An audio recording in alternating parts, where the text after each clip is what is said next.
What up, everyone? This is the Twice Over Movies podcast, and I'm your host, Faraz.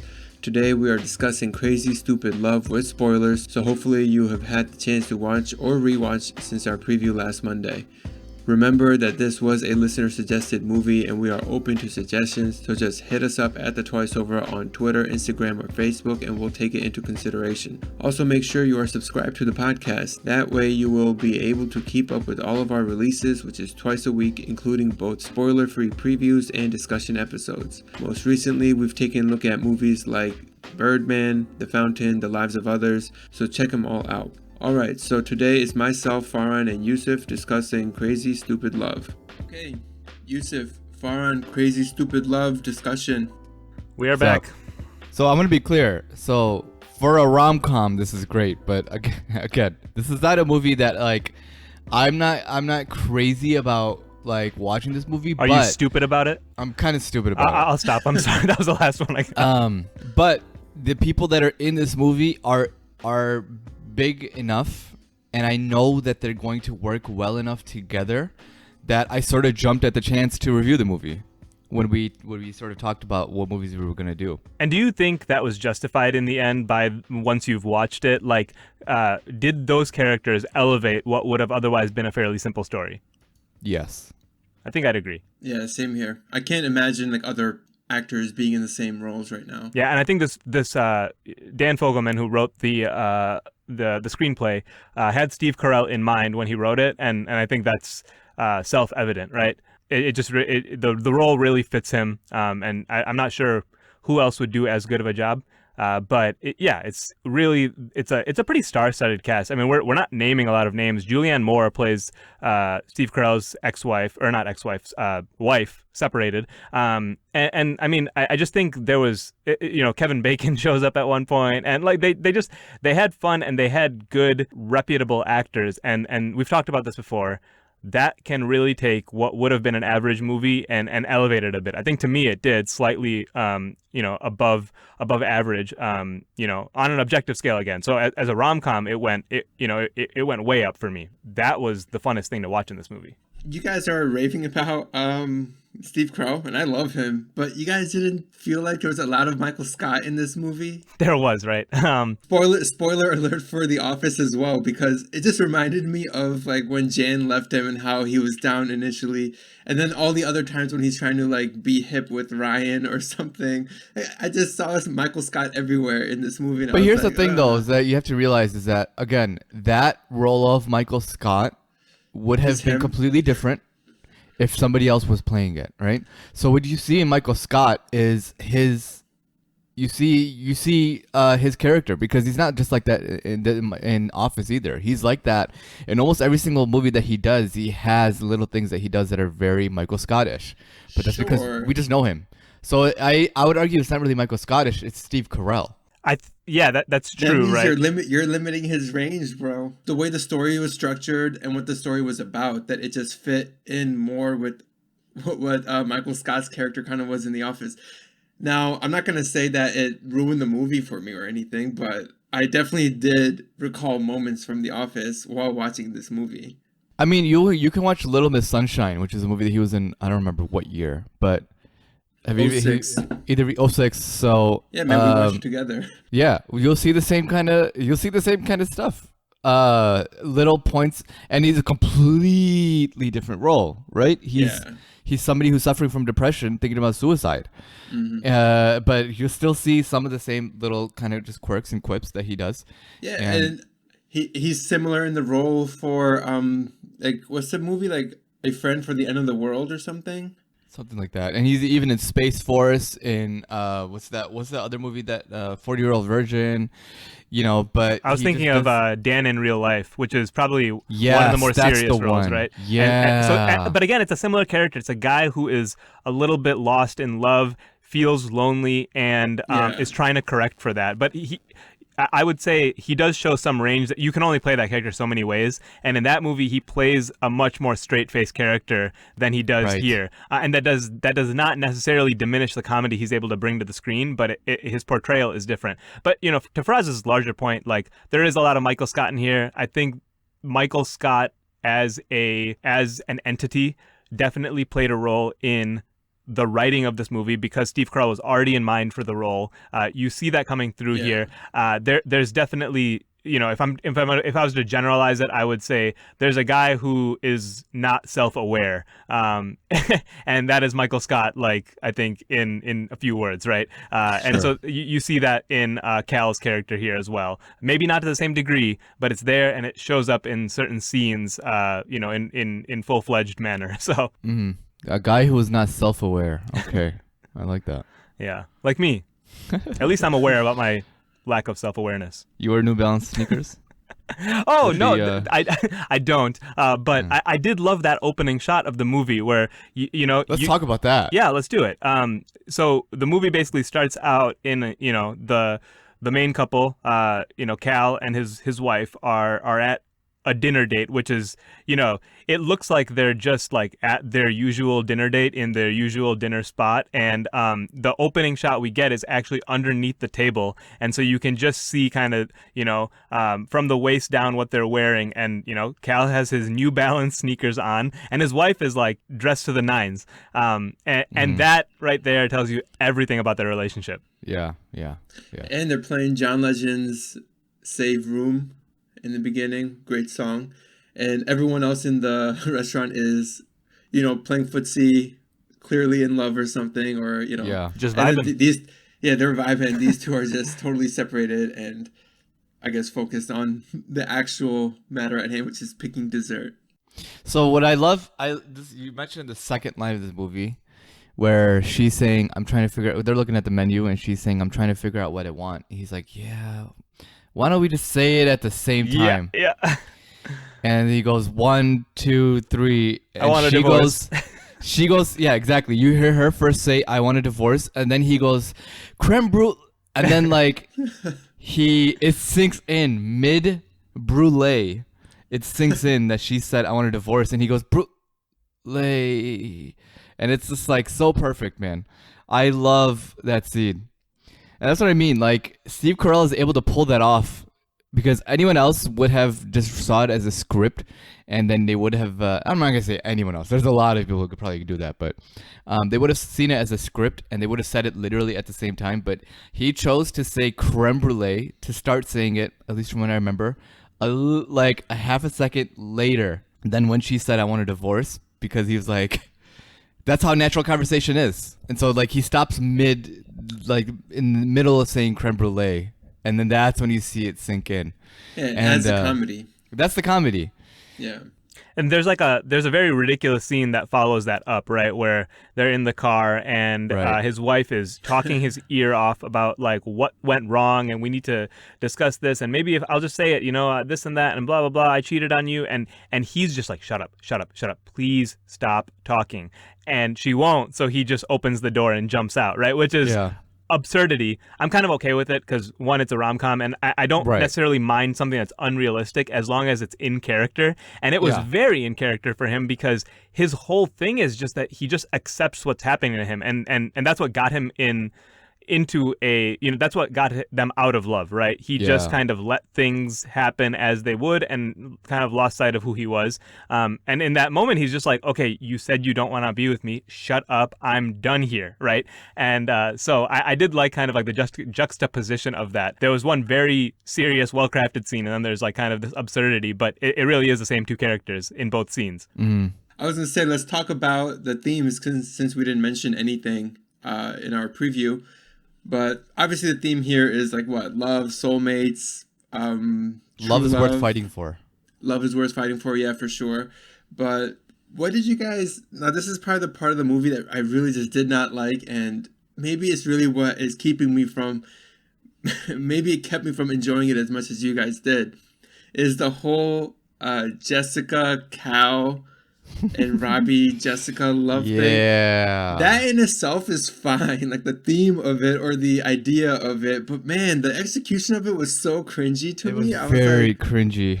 Oh, like. But that's okay. But come on. I mean, we know things are gonna be cringe. We know things are gonna be super cringe. Are you talking about like the subject matter of it, like the age difference matter? Not so much that. No, it's really the execution of it in the movie itself, like how they go Yeah. about it. Particularly that she's ready to send nudes to Cal, and then at the end she actually gives Robbie a nude or something. Yeah. Like, None of that makes any happening? sense, obviously. That has to be breaking some law, right? She just gave like an 8th grader naked pictures, and she's Well, she's 17. that's question. So okay, Sending it to doesn't- Cal would have been extremely illegal well for who? For him, right? Yeah, for him. yeah. For both. Right. So, anyways, I don't know, feel actually. like I don't like Yeah, they're that. missing the point, guys. It's just weird that they're even doing it. The law should It not is, be it is. should not be dictating our feelings on the morality of that, anyways. Yeah, Because law is what it is. But that Yeah. seems super wrong to me. Like I was just like, why did it have to end on like her just being like, here's some nudes of me, see you in a few years? Like that seemed my garbage. No, it's completely garbage. It's of course. But again, look at It's the messed up. category of this movie. I mean, we know that there's gonna be some stupid, cringy stuff that doesn't make any sense.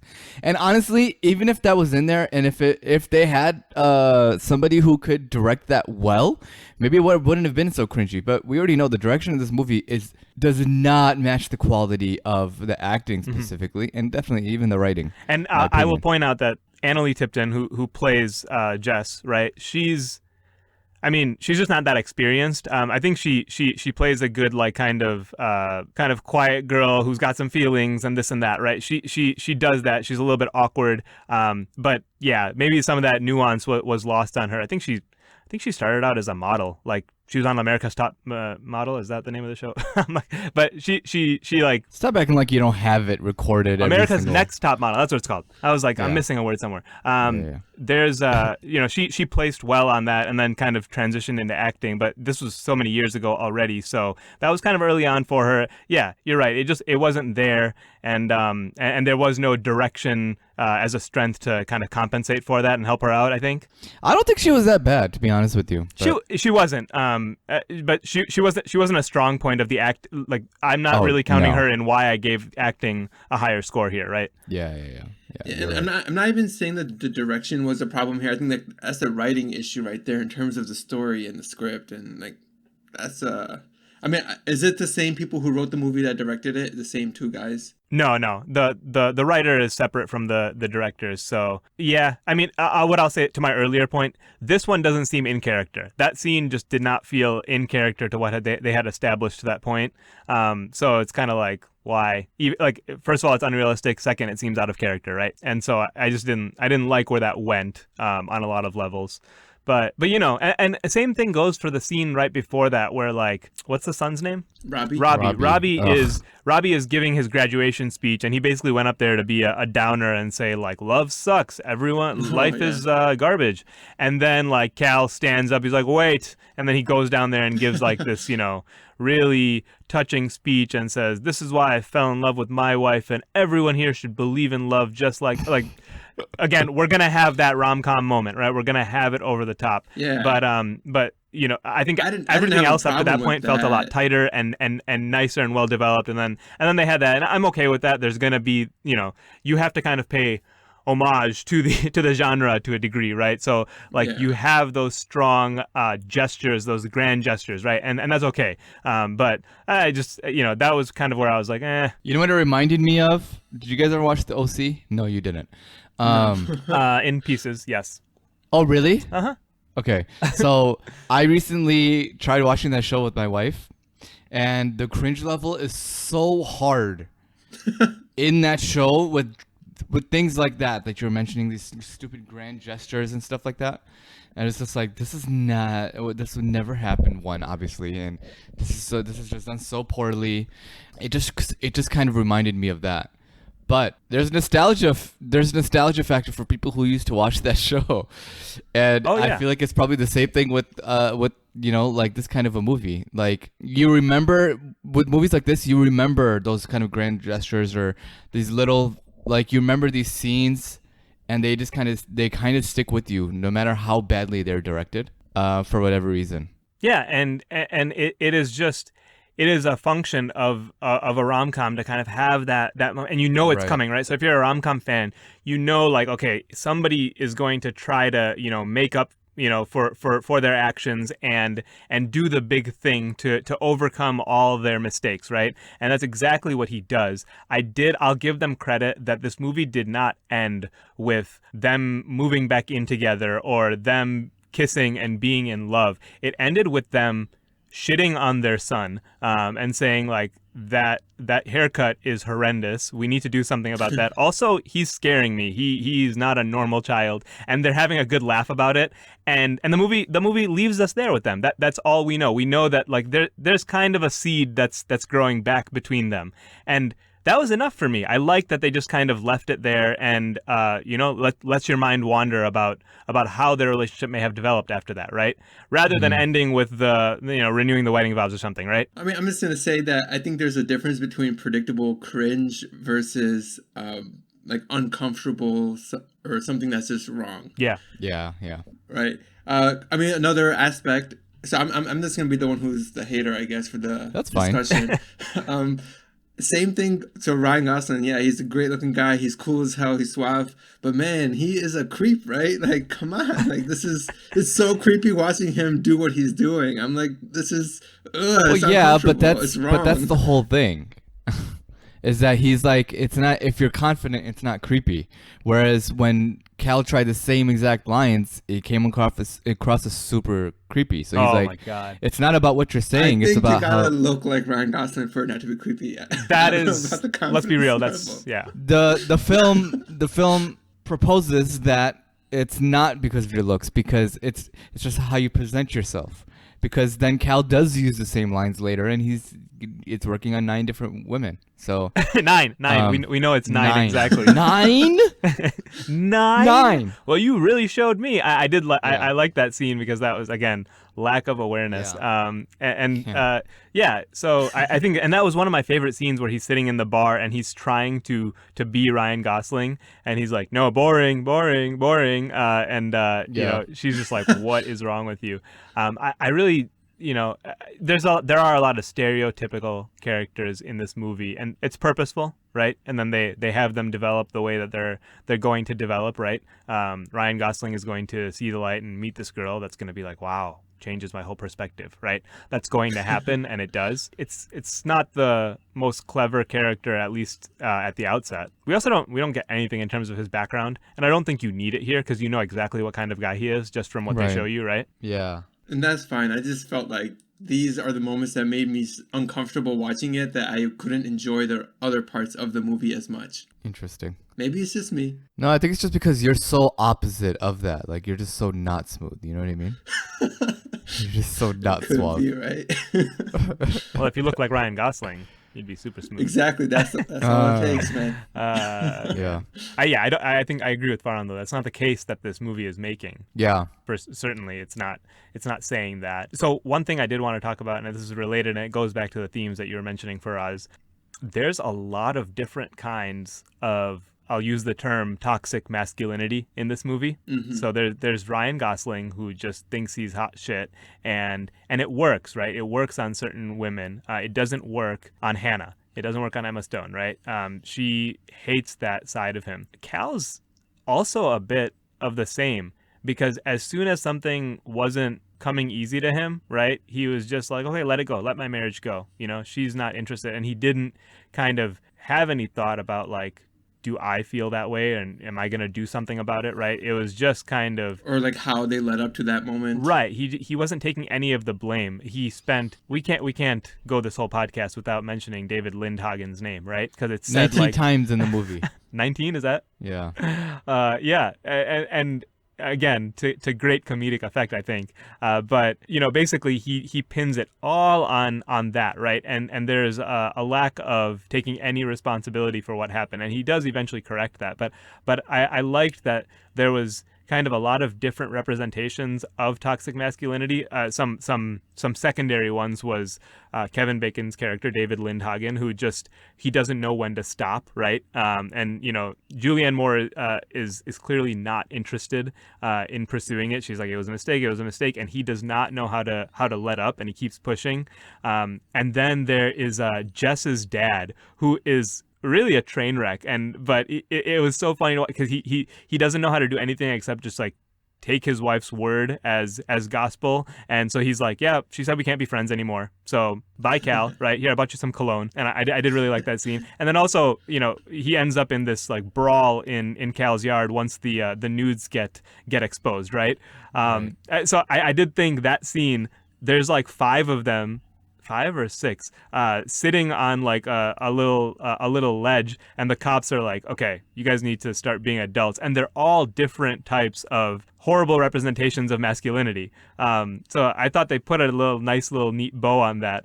But do you guys remember that scene? I thought that was like kind of a great culmination moment. Yeah, it's more or less the climax of the movie, right? And I actually wanted to point out that I thought they did that very well, because it was, I guess, quick, clean. It wasn't sappy. It didn't drag on. It just all came together very neatly. And yeah, it just happened, right?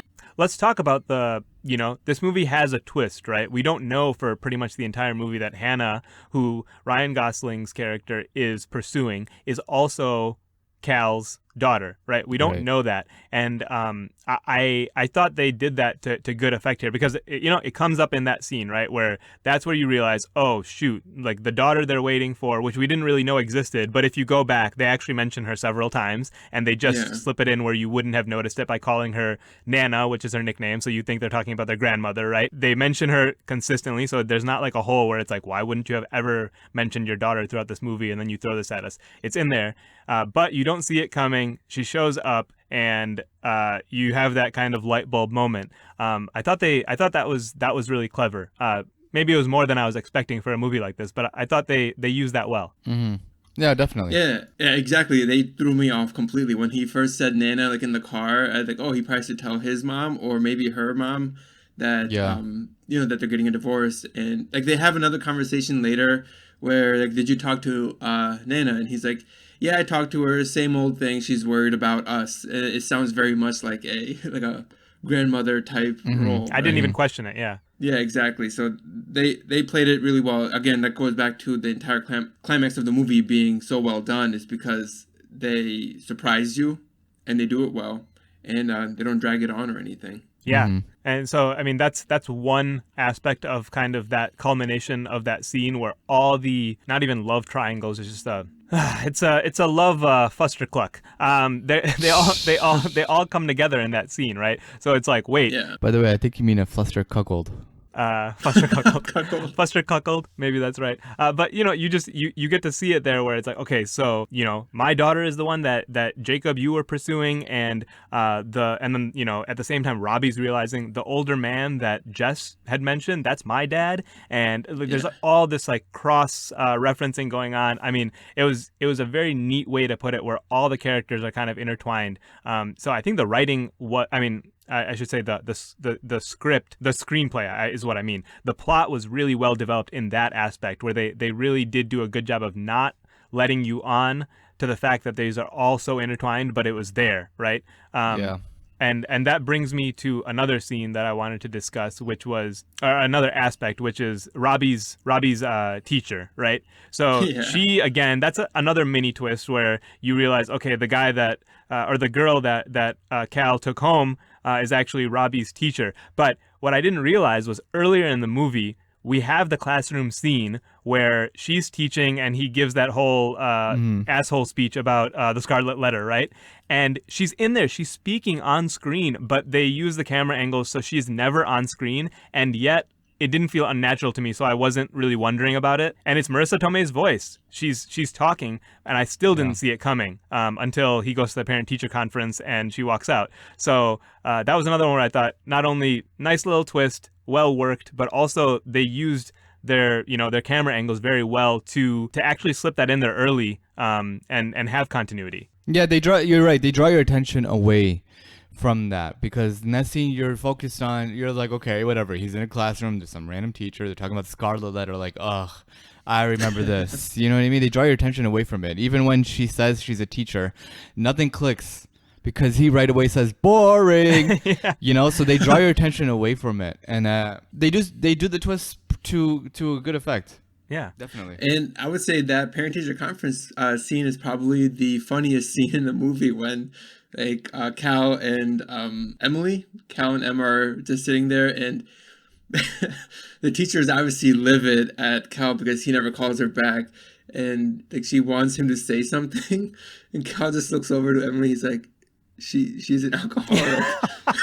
I forgot about that. That was laugh out loud funny. So That was one scene that was hilarious. here was my favorite part of this entire movie, when they're at the mall and they're buying like they're buying clothes, and so Ryan Gosling's like, give me your credit card. Oh, the wallet. And then Steve Carell's, he pulls out his wallet and he just goes Velcro. So Ryan Gosling has his hand extended. Not like, that's like a little bit extended. And he's like, pull out your wallet. And then the Velcro, he hears the Velcro.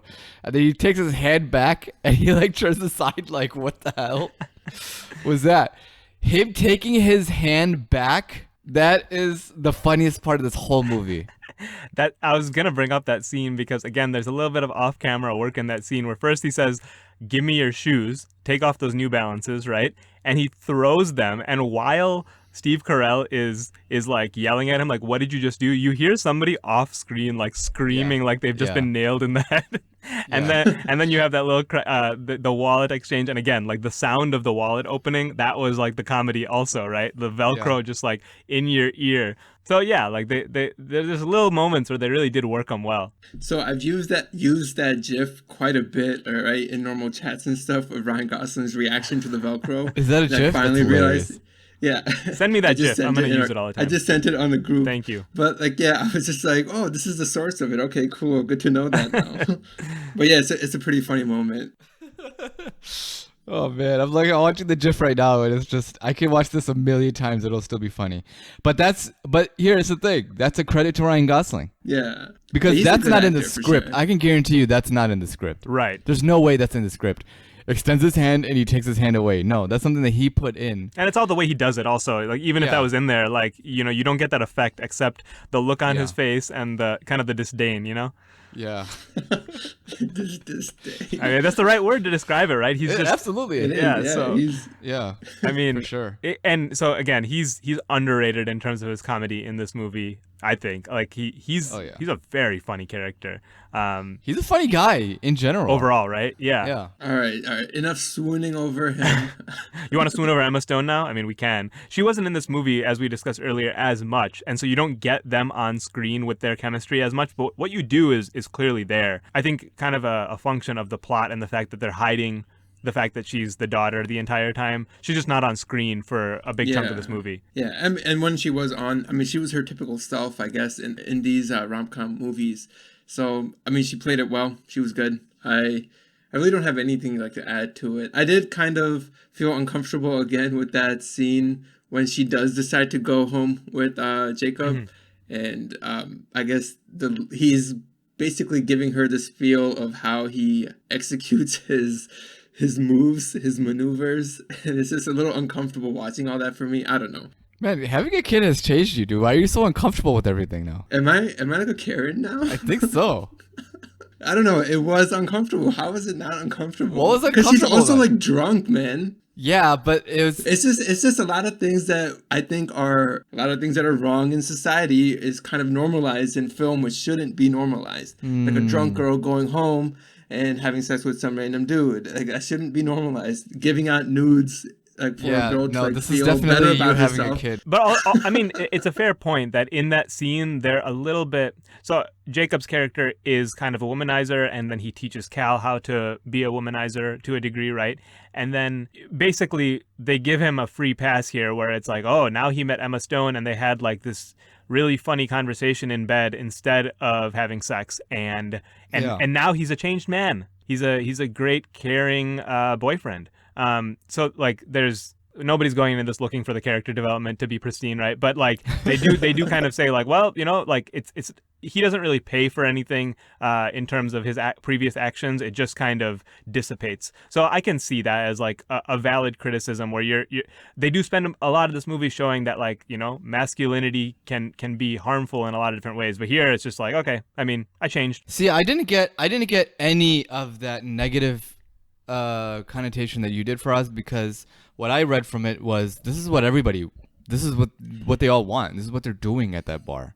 They're going there for the purposes, explicit purposes of getting laid. Yeah, that's also guy true. and girl. So it's not like he's preying on these women. That's not what it is at all. They are there to find somebody, basically to bang, and they're going to go with the guy that is most whatever, right, confident or whatever. But they're not. Their intentions are not to just. They're just there to just have a drink and have a good time, and then they're gonna go to his house and he's gonna like. They're not gonna bang. That is totally not a thing. As soon as he says you want to get out of here, we know that's what that means. We have the example of the teacher who wants it to be more than just a one-night stand. Like, she wants him to call back. And you can assume that a lot of the girls that Jacob has slept with have also wanted him to call back and see if it could be more than just a one-night stand. I don't think everyone at that bar is just there for a one-night stand. To be fair, Jacob does lay that out in very clear terms. He tells Cal, look at that woman sitting over there. She's not, she came here to have a drink by herself and go home. No, she's looking for someone to, basically bring some excitement into her life, and she's on the prowl, and so like he does kind of make it clear that he knows that they're looking for more than that, right? And there is some, there's an advantage to be played there. So I think it's a little bit, you're both right to a degree. Like, obviously it's like a singles bar, and that is kind of a known objective, right? But at the same time, there's still more going on there, more in the women's minds, as far as at least what Jacob thinks, right? So he knows that there's more intention there. But again, like then they take us into this scene in their home, and it's like, oh, we were gonna do that, but actually you're more interesting than that. So I guess I'll just be a different type of person now. It is a little cheap, right? But I was also gonna say that whole scene, I just didn't like that. It's like, okay, remember that scene in Dirty Dancing? I can do that thing, and then everyone just wants to bang me after that. It was a little bit cheesy. Yeah, but that's the comedy of it, right? Is that it's so that was funny. They did that on purpose. That was cheesy on purpose. So I mean, that is the whole point. He's like, this is what happens, and then this happens. She's like, oh, really? He's like, yes. I don't know what to tell you, but it works. Yeah. And then they do it, and obviously it works, and it's funny because. And so I actually read that that was all Ryan Gosling's creation. That's not in the script. He literally was just like, I have this idea for this scene, and they were like, all right, do it. And so, he brought up the whole thing about Dirty Dancing and how he can do it. Like, and so just imagine he did all that without a script, like, and it felt very, in character. So, I mean, that's really, props to him there. And then this is kind of fun. I'm just going to mention this, but Emma Stone has a fear of heights. I think she broke her arms in a gymnastics accident as a kid. So when he started trying to do the move, all of a sudden she started freaking out, and in Gosling's word, she was acting like a possum falling out of a tree and trying to scratch her eyes out. So she had like a full-blown meltdown on screen, and she couldn't do the scene. So that's not her in the scene. Oh, really? Yeah, it's a body double. Damn. I thought that was super interesting. Interesting. That is very interesting. All right, so I do this with movies sometimes, and this is you can call this super vain, and I think it is, and I just think it's funny when you take a movie like this that is pretty straightforward, and you just Google it with the word theories after it. You find some funny stuff. So I Googled crazy stupid love theories, like as if we're gonna find like some crazy hidden meanings or something in this movie. Unfortunately, it turns out there are a lot of people who believe in a Gosling verse, where Ryan Gosling is playing the same exact person in multiple of his movies, and we're just seeing like his experiences, that character's experiences at different points in their life and different points in the progression. And what other movies are in this Gosling verse? So he does kind of point out in this movie that he has kind of he hints that there's kind of a dark past in that he says, I didn't really have a father, and my mother was a very cold woman, right? And that's kind of all we get in terms of his backstory. So basically there is some thought out there that this character is this movie, and in particular Gosling's character, is a sequel to the movie Drive, where he does have quite a dark backstory, and this is him like trying to get away from it all and just like reset in a different place. And then there's also people think Lars and the Real Girl is also part of that same universe. I haven't seen that. A great movie. And Only God Forgives. Have you guys seen that? I've not seen I haven't seen that, but basically Gosling's character has an incestuous relationship with his mother and is abused from his father and ends up those are all repressed memories, right? So there's some funny people trying to tie these movies together. I'm not going to give that any more thought, but I thought it was funny to try to interpret this character in that way. I thought that was outstanding gymnastics. Emma Stone-like gymnastics. I mean, to be fair, I'm sure when the writers are writing for these actors, I mean, for the characters themselves, but they're looking at other works by that 100%. actor, yeah, right? So see what the strengths are, write to it, etc. Yeah, I mean, that's any movie that you look at, man. There's always unseen little Easter eggs that they have references to other movies or little things like Julianne Moore's character, her title. It's when she's in her office and there's something on the desk that says assistant to the VP or something. To the VP or something like that. That's a reference to The Office.